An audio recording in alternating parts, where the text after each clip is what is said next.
Okay, this is a little Toyota or Scion IQ, and I'm going to do a transmission fluid change on this car. It's been sitting in here for a couple of years because all the way back since COVID, it's just been parked. Anyways, the way we do it in this transmission, it does not have a dipstick to check the transmission fluid, so it's kind of a pain in the butt.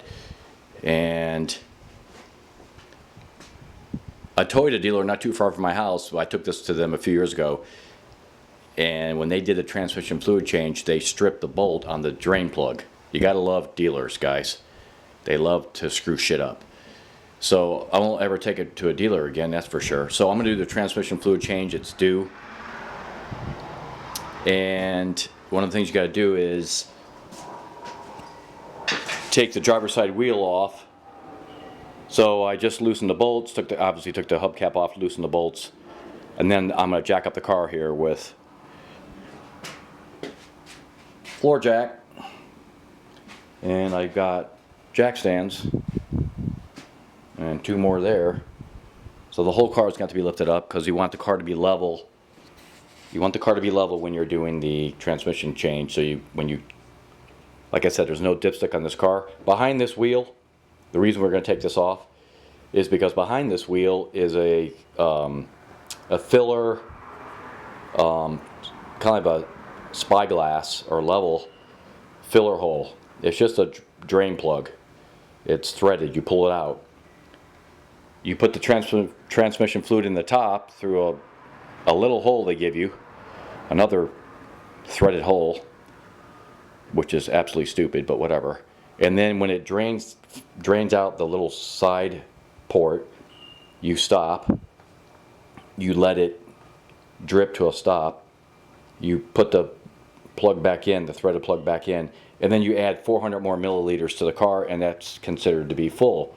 So anyways, today I got to jack up the car, all four sides, and I have to do it the old school way, is I have to take off the transmission pan, which is going to be a frickin' mess. So I'll be putting cardboard underneath there. I have can't see it very well here, but there's a drain pan over there. That black thing way over there is a drain pan. So I'll be catching some of it in that thing right there.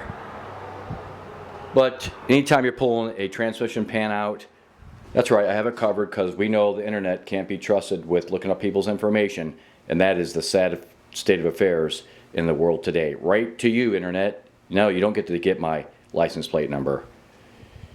So anytime you have to take take a pan off the transmission, there's no easy way to catch the fluid. It's just going to be messy. So that's my task for today, getting underneath there and do all that. Alright, so we're going to try something clever, and it may or may not work. But if you can see this filler plug hole, that's the transmission, by the way, right there, on this little Scion IQ, okay? Tight little fit, but I took out the air cleaner container box, made myself some room here. You can see the end of the air cleaner hose line is right here, right? Goes that way.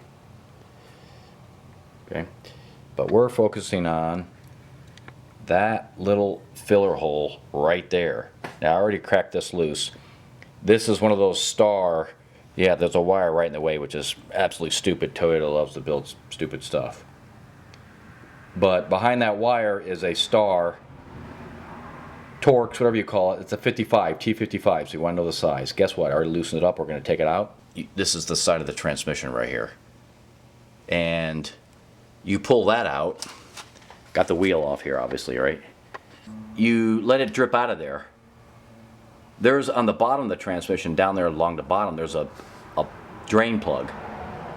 But Toyota stripped the stupid drain plug, the top of the plug, so I can't pull it out of there. Even if you do get it out, there's still transmission fluid left in there. So you can see a bolt hole right there that I already took out. Okay, those are 10 millimeter. That's the pan right there. That's about as far back as I can get, by the way.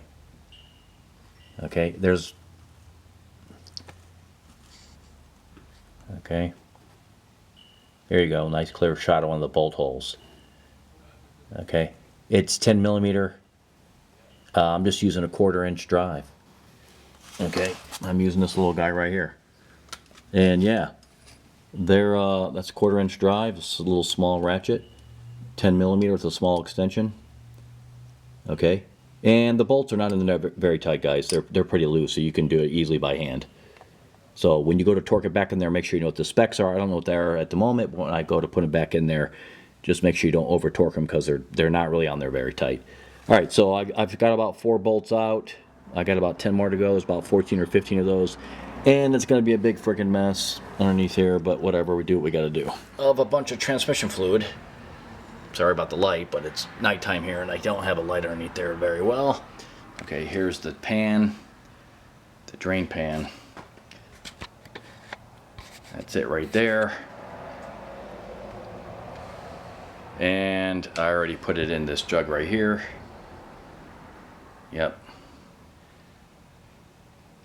So you can see it was less than a gallon of transmission fluid. It probably was even a little less than this because I added a little bit in there initially from the top, and then I stopped and I realized that wasn't going to work. So the drain pan is off.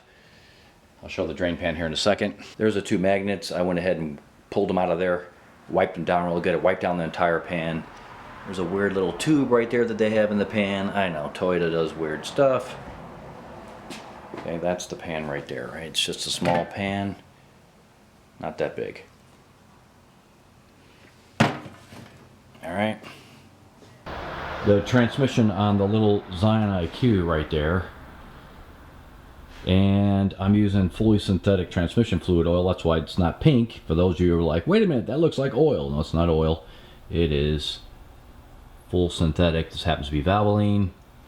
This is specifically for Toyota and some other brands, whatever. So guess what? It looks clear like that. I know it's weird, but that's what they got there for full synthetic.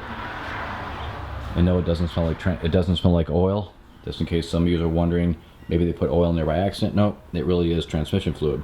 So here's the deal. I put the transmission pan back on. That was a pain. The gasket finally came in. Took days. It got delayed in Florida. I'm in Texas. Gasket came in. I stuck it on there and bolted the pan back on, which was pretty easy to do. When you're putting gasket back on and it's in a tough spot like this car, you can use this stuff right here, okay? This is Loctite stick. Now, no, it's not Loctite, just made by Loctite, but this is just like a little sticky adhesive, okay? It's not glue, it's just like a paste. And it has a little bottom, you spin it and push it up, just like a deodorant tube, right? And it comes up.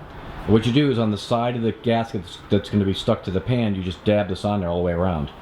Very convenient, because when you're underneath the car, it's a pain in the butt if the gasket's moving around and you can't get the holes lined up and you can't see what you're doing because you're, the car's up on jack stands, right? This car's sitting on jack stands. See, here and here.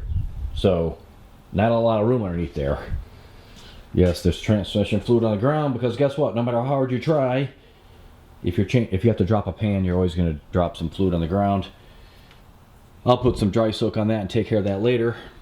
Right now, the fill spot's way down there, and you got to fill this thing super slow. So I got a long transmission type funnel plus another one on top. You have to fill it crazy slow, like really slow, otherwise it'll drip out.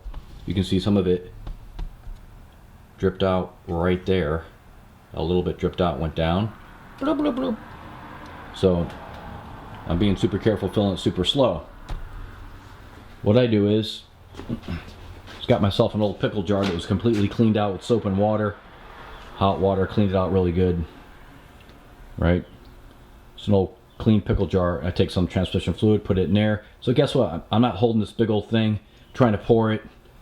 Not going to work when you have to pour slow, right? So just put it in something small like this. Grab it, walk over to the car. And it's kind of hard to do on camera, but basically I'm gonna pour this into that funnel super slow. You can see I got a light down in there that's helping me keep an eye on what I'm doing. All right. Okay, so now you can see transmission fluid is pouring out of that little side hole on the transmission. Drip, drip, drip. So that's what we're looking for. Drip, drip, drip, like that. Okay? So we filled it from the top. It took a long time, I mean, over an hour to slowly fill that hole. Now there's probably like an air, a way to, there's probably another plug that you pull so that transmissions will flow faster for filling, but I don't, I didn't mess with it. So 45 minutes later, whatever, slowly filling the transmission little by little, it'll start doing this. Okay. Once it's done doing this, it'll take a little while to stop dripping. You can see, like I said, the front wheel's right here, right? Looks like we need a little bit of take the car for a drive and get some of this rust off. This car's been sitting in the garage for a long time. Okay, so once it stops dripping, then what we're going to do is plug that hole, tighten it down with the threaded plug that I took it out, put it back in, and then we'll just wipe this down a little bit, clean it up, clean up the little rail down there that's got a little bit of transmission fluid on it, clean all that up. And we'll put in 400 more milliliters of transmission fluid, and that should do it. The car should ideally be level. My car's a little bit jacked up in the front because I have it on jack stands, but a jack stand right there. But it's close enough. I have it on the lowest setting on the jack stand, so the car is tilted a little bit back, just a little bit, which is not really ideal, but this will get us close enough. All right, drain plug is back in, as you can see. All right, front wheel, driver's side front wheel of the Scion IQ. So we're going in from there. That's the strut or shock, whatever that is. And we move in right here. Plug's back in, right? That's the plug right there. There it is. 400 milliliters. An old measuring cup that I had. Milliliters on the right, and cup measurements on the left, I believe. Or those are liters on the left. Okay, liters on the left, milliliters on the right. So we're at 400 milliliters. So we're going to add that into the top, and that should conclude. Let me grab that. We're going to be putting it right in there. Okay.